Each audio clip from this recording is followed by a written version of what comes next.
अस्सलामुअलैकुम वरहमतुल्लाहि वबरकातुहू। स्टूडेंट्स, क्या हाल है?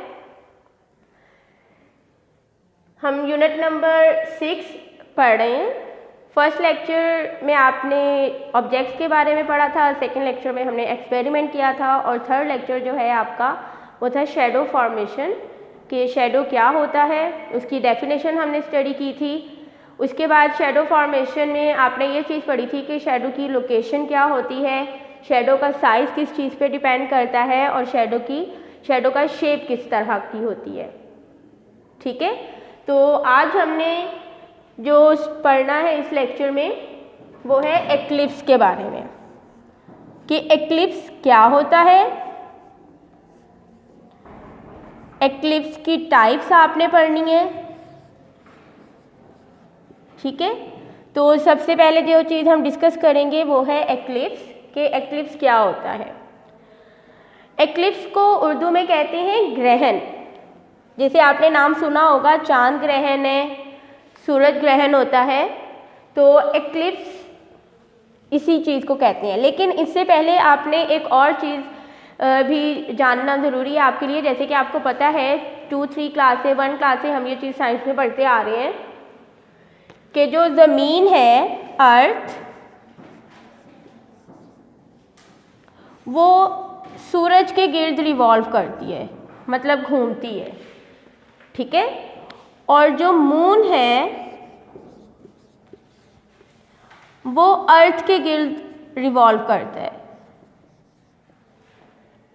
ये बात आपको पता है, ये आपने 4th क्लास में भी स्टडी की है। यहाँ पे हम दोबारा से इस चीज़ को स्टडी कर रहे हैं कि अर्थ जो है वो सूरज के गिर्द घूमती है और चांद ज़मीन के गिर्द घूमता है। और जब ये तीनों चीज़ों से क्या मुराद है, सन, अर्थ एंड मून, जब ये तीनों ऑब्जेक्ट्स जो हैं एक लाइन में आते हैं, एक लाइन मतलब स्ट्रेट लाइन में आ जाते हैं, तो क्या चीज़ होती है, एक्लिप्स अकर होता है।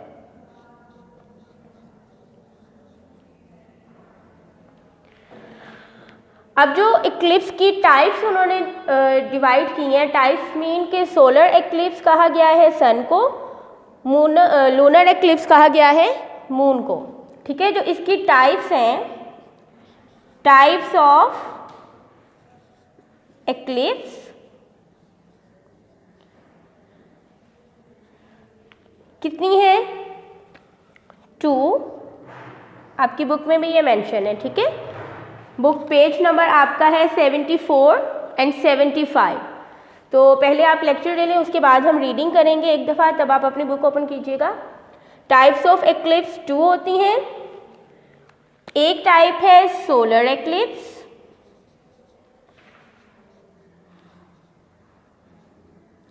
और सेकेंड है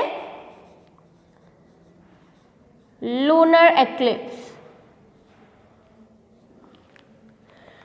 अब जो सोलर एक्लिप्स है उसमें क्या चीज़ होती है कि उसमें हम कहते हैं कि सूरज को ग्रहण लगता है, और जो लूनर एक्लिप्स है उसमें चांद ग्रहण उसे कहते हैं। क्लियर है?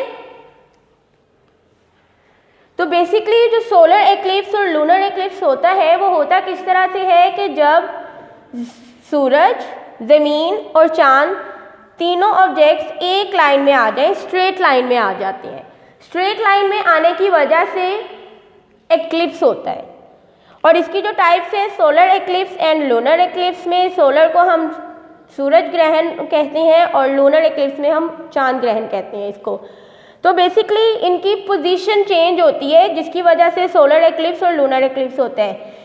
पोजीशन किस तरह से चेंज होती है वो भी हम अभी स्टडी करेंगे कि कौन सा ऑब्जेक्ट कहाँ पे आता है तो सोलर एक्लिप्स होगा, और कौन सा ऑब्जेक्ट दरमियान में आएगा तो लूनर एक्लिप्स होगा। ये जस्ट इनकी रिवॉल्व करते हुए, एक दूसरे के गिर्द घूमते हुए, इनकी जो पोजीशन जब आपस में चेंज होती है उसकी वजह से होता है। जैसा कि आपको पता है कि ये सूरज है, ठीक है, और इसके गिर्द ऑर्बिट्स बने हुए हैं, और इन ऑर्बिट्स में प्लैनेट्स जो हैं वो रिवॉल्व करते हैं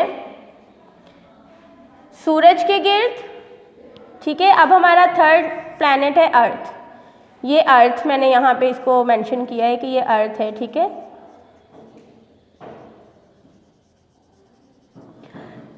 ये सन है। अब इसी तरह से ये आपको एक छोटा सा मैंने ऑर्बिट बना के दिखा दिया कि ये अर्थ के बारे में है। और अगर इसी तरह से आप ज़मीन के बारे में भी देखें तो ज़मीन जो है वो भी अपने एक्सिस के गिर्द घूमती है, जैसा कि आपने 4th क्लास में भी इस चीज़ को स्टडी किया हुआ है कि अर्थ रिवॉल्व करती है अपने एक्सिस के गिर्द, ठीक है, घूमती है। और ये अर्थ है, ठीक है, ये अपने एक्सिस पे भी घूमती है और इसके गिर्द जो इसका ऑर्बिट है वहाँ पे क्या चीज़ मूव कर रही है, मून, ठीक है। अब अर्थ का जो एक्सिस है मून है, तो अर्थ भी इधर सेंटर में इस साइड पे पोजीशन में किस चीज़ के गिर्द रिवॉल्व कर रही है, सन के, ठीक है। अब मैंने मून की पोजीशन जस्ट चेंज की है। जब ये पोजीशन में रिवॉल्व करते हुए मून यहाँ पे आ जाएगा तो भी इसका होगा, एक्लिप्स होगा। तो चलिए हम नेक्स्ट स्टेप की तरफ आते हैं कि कौन सा एक्लिप्स किस पोजीशन पे कौन सा ऑब्जेक्ट आएगा तो होता है। पहले हमने सोलर एक्लिप्स को डिस्कस करना है कि सोलर एक्लिप्स बेसिकली क्या होता है, उसके बाद हम लूनर एक्लिप्स को डिस्कस करेंगे।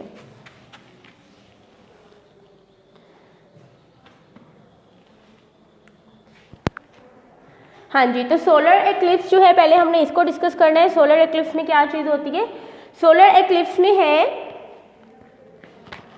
when the moon comes between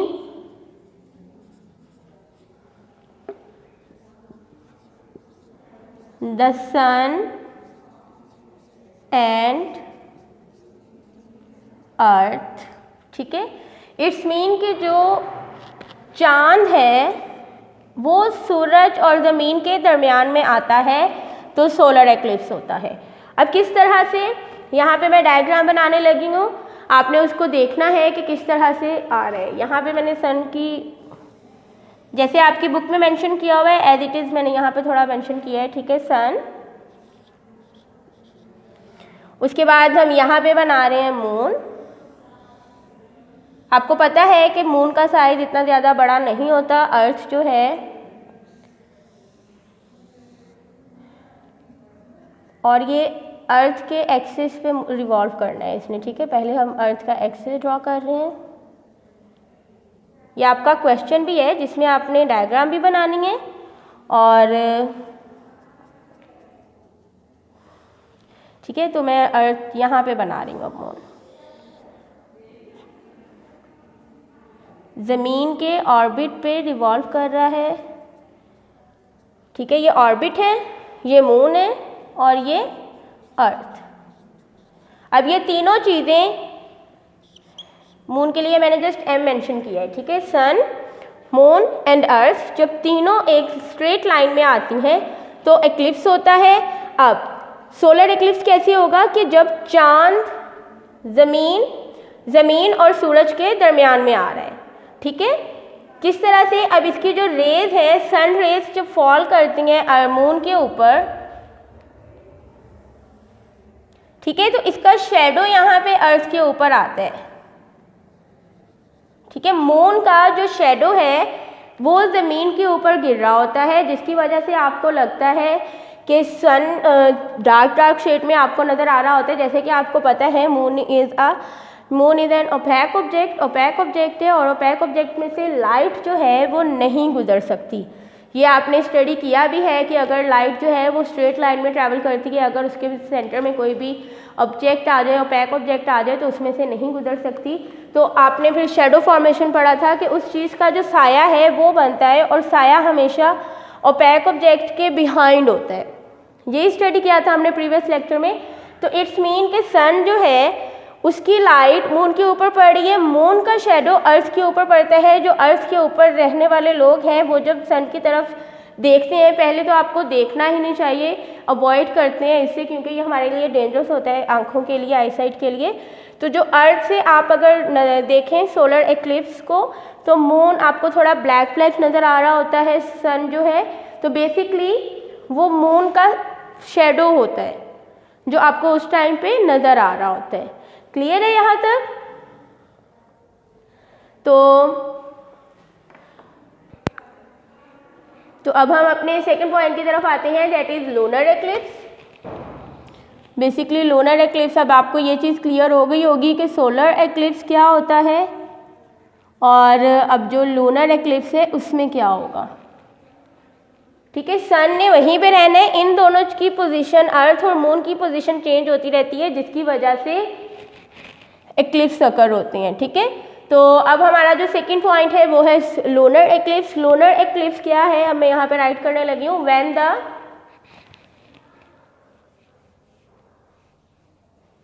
when the earth comes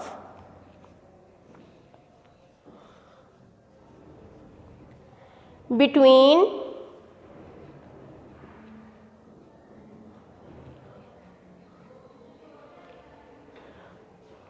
the sun and the moon, तो लूनर एक्लिप्स अकर होगा। ठीक है, लूनर एक्लिप्स अकर। अब यहाँ पे कौन सी चीज़ सेंटर में आ रही है, अर्थ। तो अब जब हम डायग्राम बनाएंगे तो डायग्राम में भी हमने यही चीज़ करनी है।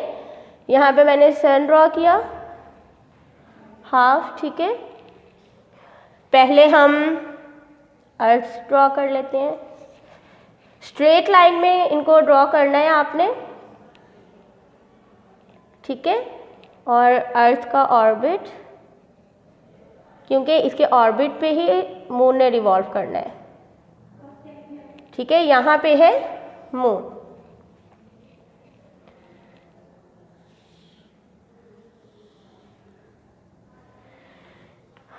ठीक है, ये अर्थ है, मून एंड सन। अब यहाँ पे कौन सी चीज़ सेंटर में आ रही है, अर्थ। इट्स मीन कि जब अर्थ दरमियान में आता है तो लूनर एक्लिप्स होता है। क्यों? क्योंकि सन रेज जो आ रही होती हैं वो अर्थ के ऊपर आ रही हैं। प्लैनेट्स जितने भी हैं वो भी सारे के सारे ओपैक ऑब्जेक्ट हैं। तो यहाँ पे हाफ एरिया में इसको ड्रॉ कर रही हूँ। ठीक है, अर्थ जो है उसका शेडो जाएगा मून के ऊपर, और आपको शेडो उस time moon black black colour का डार्क रीजन में नज़र आएगा, जिसकी वजह से आपको लगता है कि लूनर एक्लिप्स हो रहा है। ठीक है, बेसिकली वो क्या चीज़ होती है, सन अर्थ का शेडो ही चांद के ऊपर पड़ रहा होता है, जिसकी वजह से वो आपको थोड़ा डार्क नज़र आ रहा होता है। क्लियर है यहाँ तक? अब यहाँ पे एक चीज़ उन्होंने और भी मेंशन की है कि अर्थ जो है उसके ऊपर क्योंकि हम लोग रहते हैं, तो उसके उन्होंने सेंटर में लाइन लगा के एक रीजन शो किया है आपको। डार्क रीजन पे एक्स पीपल दें, क्योंकि आपको पता है कि ज़मीन रिवॉल्व करती है, तो रिवोल्यूशन के दौरान रिवॉल्व करते हुए उसके हाफ जो अर्थ है उधर डे टाइम भी होता है, नाइट टाइम भी होता है, उसके एक्सिस की गिर्द घूमने की वजह से। तो अर्थ की अपनी पोजीशन जो है वो चेंज होती रहती है, जिसकी वजह से हमें डे एंड नाइट आते हैं, अकर होते हैं। तो उस बेस पे रात के टाइम पे जिनको चांद नज़र आ रहा होता है, बेसिकली उनके क्या होता है कि शेडो जो है ज़मीन का वो चांद के ऊपर जब पड़ रहा होता है वो इस तरह से पड़ रहा होता है कि ज़मीन आपको पता है कि साइज़ में बड़ी है। ठीक है ना, चांद से काफ़ी साइज़ में बड़ी है, तो ये पूरे के पूरे मून को कवर कर लेती है। क्लियर है ना कि मून को कम्प्लीटली कवर करती है। और मून के जो डार्क रीजन पे रहने वाले लोग हैं, अर्थ पे जो डार्क रीजन पे रहने वाले लोग हैं जहाँ पे नाइट टाइम होगा, इट्स मीन कि एक्स रीजन की बात हो रही है। सन रेज जो आ रही हैं वो इस पोजीशन पे आ रही हैं, यहाँ पे डे टाइम है, इस साइड पे नाइट टाइम आ रहा है। यहाँ पे मैंने एक्स इसलिए राइट किया ताकि आपको क्लियर हो कि उस साइड पे नाइट ड्यूरेशन चल रहा है, नाइट टाइम है। तो नाइट टाइम पे रहने वाले लोगों को मून जो है वो उस टाइम पे क्या नज़र आ रहा होता है, डार्क नज़र आ रहा होता है, जिसकी वजह से हमें लगता है कि लूनर एक्लिप्स हो रहा है। क्लियर है यहाँ तक? अब आपकी बुक, अपनी बुक ओपन करें, पेज नंबर 74। ठीक है, अब मैं इसको एक दफ़ा रीड आउट कर रही हूँ आपके सामने। Eclipse, the earth moves around the sun and the moon moves around the earth. ये वही बात है जो हमने पहले डिस्कस की है। When the moon, the earth and the sun comes in a straight line and eclipse take place. ठीक है, सोलर एक्लिप्स, अब सोलर एक्लिप्स आ रहा है। When the moon comes between the sun and the earth, it throws its shadow on the earth, which results into solar eclipse। कि जब चांद ज़मीन और सूरज के दरमियान आ रहा है तो चांद का साया ज़मीन के ऊपर पड़ता है, जिसकी वजह से हमें लग रहा है कि सोलर एक्लिप्स हो रहा है, क्योंकि उनके दरमियान में एक चीज़ आ रही है, मून के शेडो की वजह, मून के अंदर आने की वजह से आप सन को प्रॉपरली नहीं देख पा रहे होते। उसके बाद है lunar eclipse, when the earth comes between the sun and the moon it throws its shadow on the moon which result into lunar eclipse.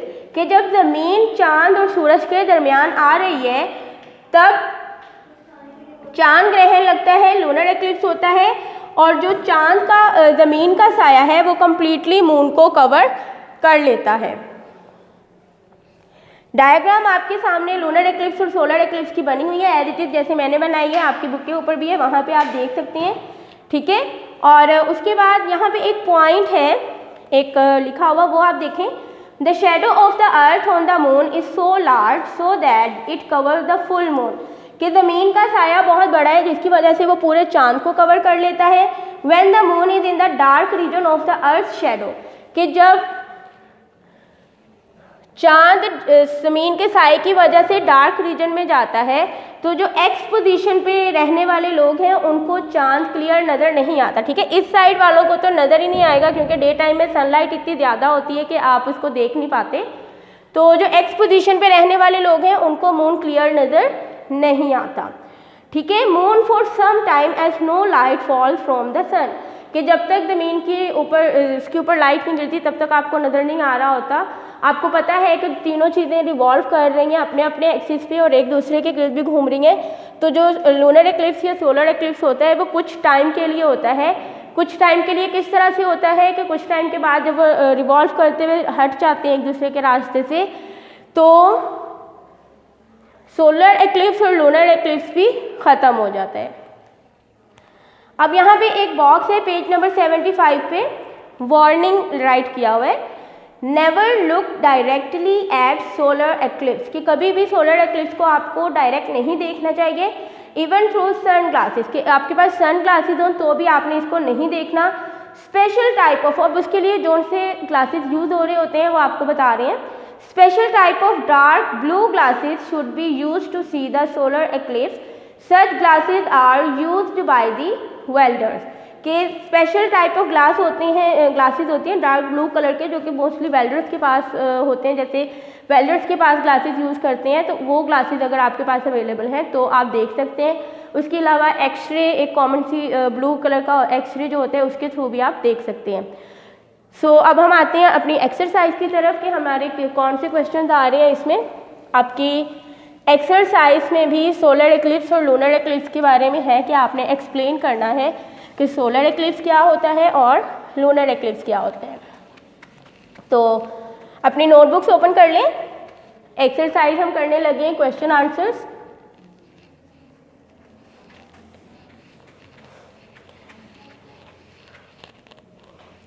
सबसे पहले हमने एक शॉर्ट क्वेश्चन राइट करना है। आपका एक शॉर्ट क्वेश्चन अभी रहता है, शैडो फॉर्मेशन हमारे पिछले चैप्टर से रिलेटेड, टॉपिक से रिलेटेड है। ठीक है, तो पहले मैं शॉर्ट क्वेश्चन आपको करवाने लगी हूँ।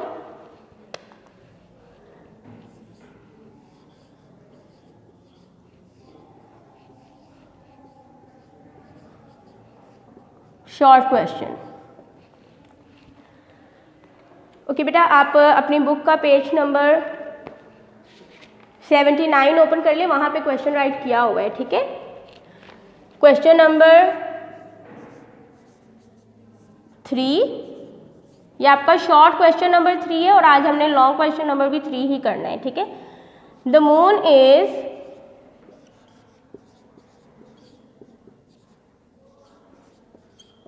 नॉन ल्यूमिनस, कि मून तो नॉन ल्यूमिनस है, how do we see it? Answer,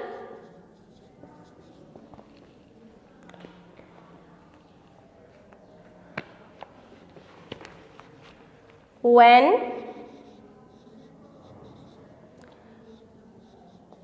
the sunlight falls on the moon, यहाँ पे कॉमा आएगा बाद में, it reflect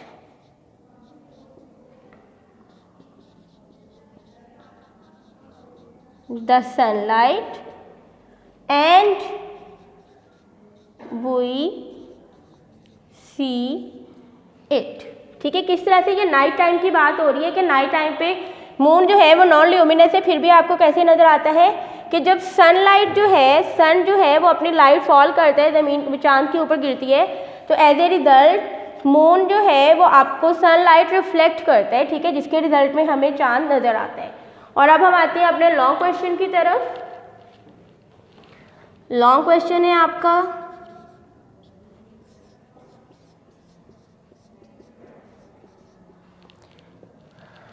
ठीक है, लॉन्ग क्वेश्चन नंबर 3 मैं इस साइड पर राइट कर रही हूँ। Question number 3,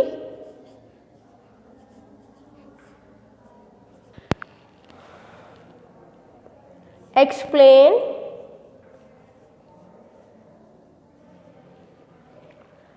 solar and lunar eclipse. जो हमने अभी स्टडी किया है वही है, इसी को आपने एक्सप्लेन करना है। आंसर, पहले आपने हेडिंग देनी है सोलर एक्लिप्स की, जैसे कि आपको पता है आप हेडिंग के लिए कौन सी मार्कर कौन सा पॉइंटर यूज करते हैं, आपने वही करना है। ठीक है, सोलर एक्लिप्स, सोलर एक्लिप्स में आपने क्या पढ़ा था कि जब मून दरमियान में आता है, व्हेन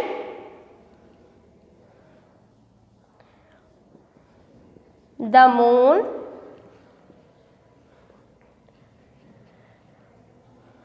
comes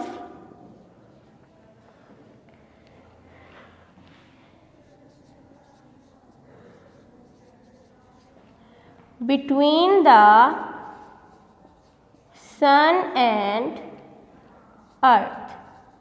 अब आंसर में आपने ये भी चीज़ मेंशन करनी है कि शेडो किसका पड़ता है। ठीक है, when the moon comes between the sun and the earth, comma, it throw its shadow on the earth. तो इसका रिजल्ट क्या होगा, which result into solar eclipse, या आप लिख दें an solar eclipse, sorry a आना है यहाँ पे। ठीक है, a solar eclipse take place. अब हम राइट करते हैं lunar eclipse.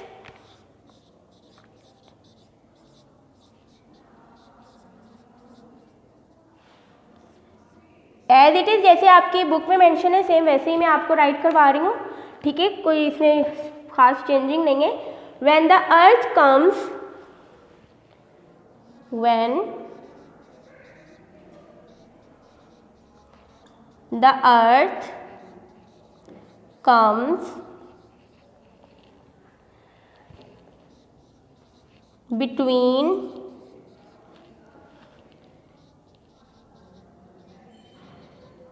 The sun and the moon.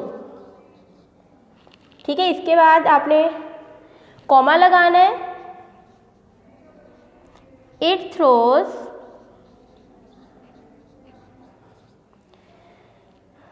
Its shadow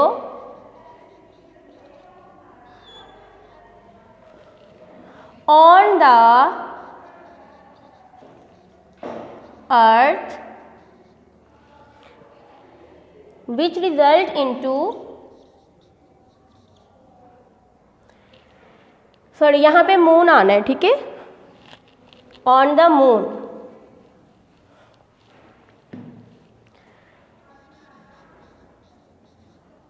which result into lunar eclipse। ठीक है, तो ये आपका लॉन्ग क्वेश्चन है। इस साइड पे आपका शॉर्ट क्वेश्चन राइट किया हुआ है।